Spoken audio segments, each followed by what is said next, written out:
Hi witches! So today we're talking about an herb that is best known for being an Italian cuisine and also keeping away vampires. If you haven't guessed it already, it is garlic. So some folk names for garlic are ajo, which is the way you say it in Spanish, poor man's treacle, and stinkweed. I think we all can agree that garlic can have a pretty potent odor. The planet is Mars, the element is fire, the deity is Hecate, and it's really funny. This is like the third herb in a row that is dedicated to Hecate. It's kind of funny, and as I was typing up the scripts, I was just like, maybe this is a sign. Who knows? So I'll keep you updated on that.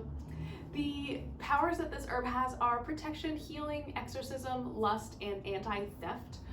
So kind of goes hand in hand with protection. Okay, so garlic is another herb that is great for kitchen witches as well as witches who are in the broom closet.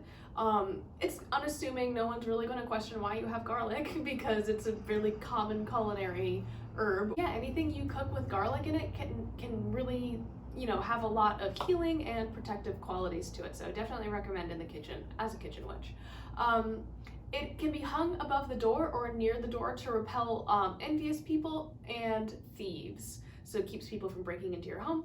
It's really commonly used in new home protection rituals, as well as protection while sleeping. On your wedding day, if you keep garlic in your pockets, apparently it's supposed to bring good luck on your wedding day. And then finally, garlic actually does apparently induce lust. So there's that. I don't know, I've never really enjoyed kissing someone after eating a ton of garlic, but who knows? Anyways, that's all for today. I'll see you guys tomorrow. Bye.